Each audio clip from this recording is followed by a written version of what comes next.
Halo Sobat Zipper, kembali lagi di Unzip Channel. Sebelum kita mulai, yang belum subscribe, silahkan subscribe channel ini ya. Dan jangan lupa aktifkan tanda loncengnya agar kalian tidak ketinggalan info dari channel ini. Mager, males, nanti aja ah. Pernahkah kalian ngerasain susahnya mendorong diri untuk melakukan sesuatu? Awalnya sih pengen ngerjain ini, ngerjain itu, tapi pada akhirnya nggak ada satu pekerjaan pun yang beres. Mungkin karena terlalu banyak hal yang ingin dilakukan, alhasil kalian merasa keberatan dan sama sekali tidak melakukan apapun pada hari itu. Nah, bagi kalian yang hobinya molor-moloran, kayaknya video ini cocok deh untuk kalian, so jangan di-skip ya. By the way, kita perlu loh punya jadwal pribadi dalam memanajemen waktu agar 24 jam dalam sehari tuh nggak sia-sia. Kalau dipikir-pikir, 24 jam tuh ternyata dikit banget. Bayangin aja, kalau diturutin nih, pengen banget rasanya bangun tidur leha-leha dulu di kasur. Minimal 2 jam kek. Haha, mana sempat, keburu telat. Kecuali kalian memiliki waktu 48 jam dalam sehari, tapi itu halu. Kenapa sih kita perlu mengatur jadwal? Alasan yang pertama, karena terbatasnya waktu.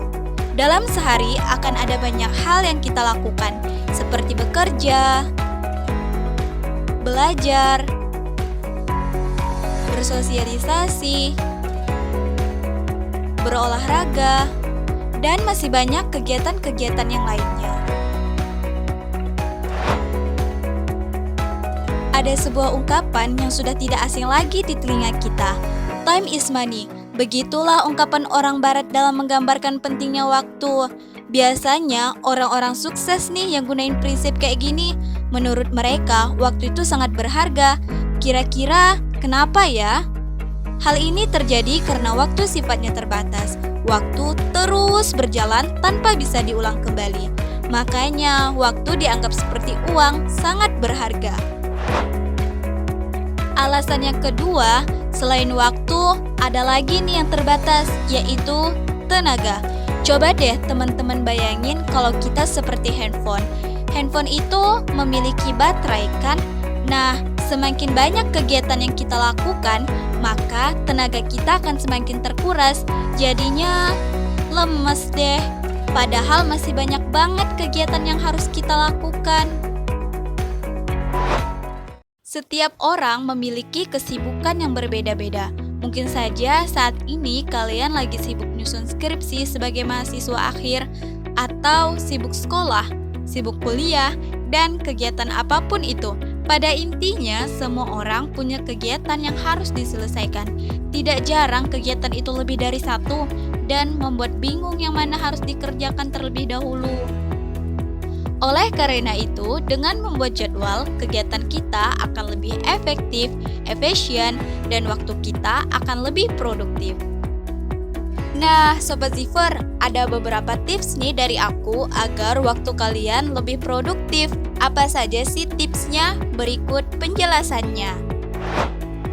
Tips yang pertama yaitu membuat to-do list atau daftar tugas. Hal yang paling utama yang harus kalian lakukan adalah kalian harus menuliskan semua kegiatan yang ingin kalian kerjakan dan selesaikan.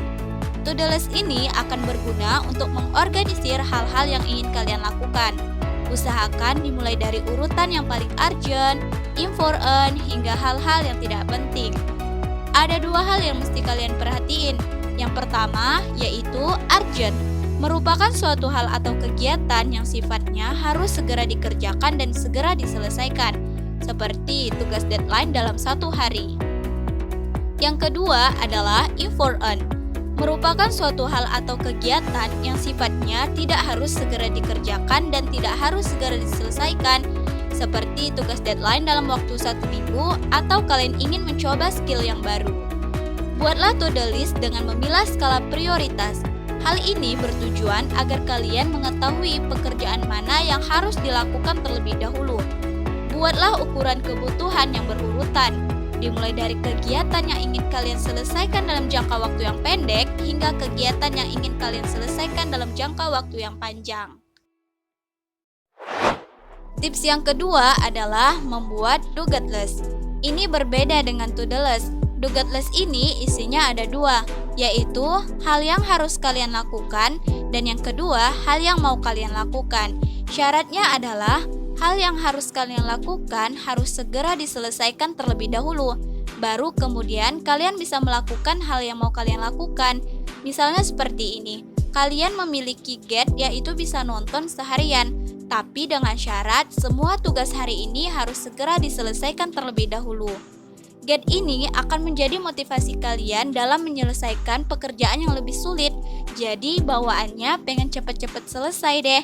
Dan setelahnya kalian bisa santai-santai. Tips yang ketiga adalah smart deadline.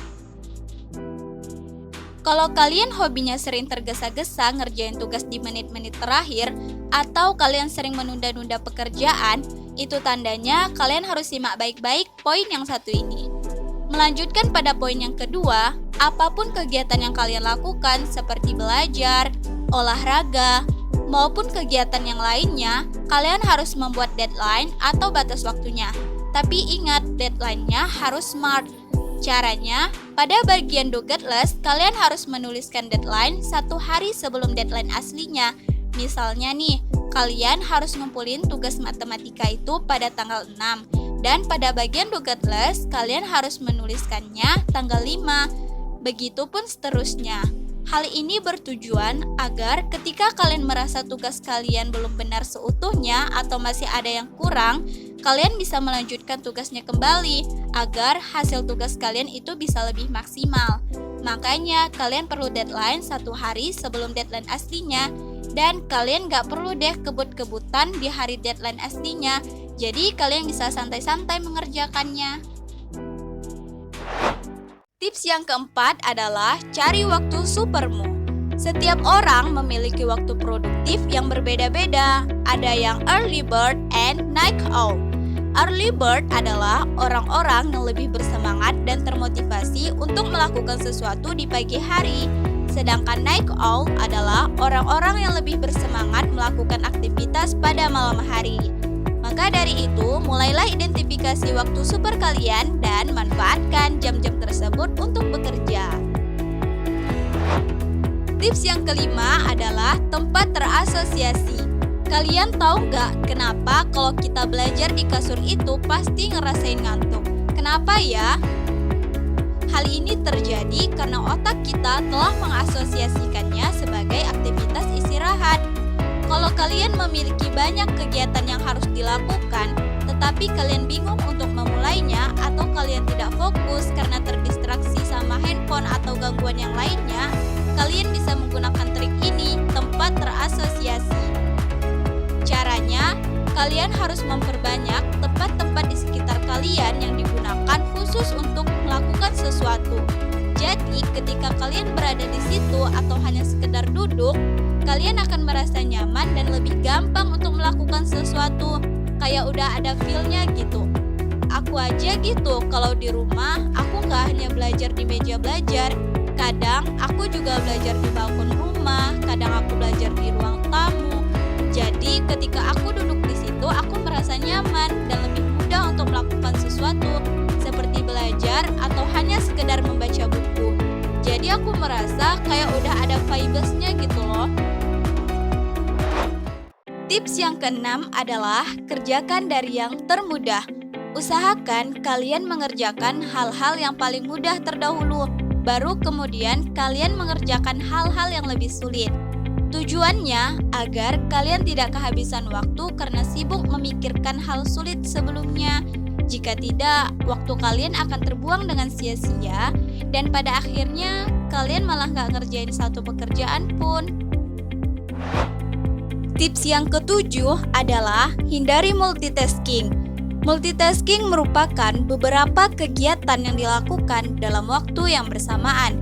Multitasking bukanlah satu trik yang baik.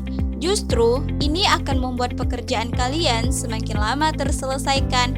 Selain itu, multitasking juga bisa membuat kalian semakin sulit untuk berkonsentrasi dan mengendalikan emosi.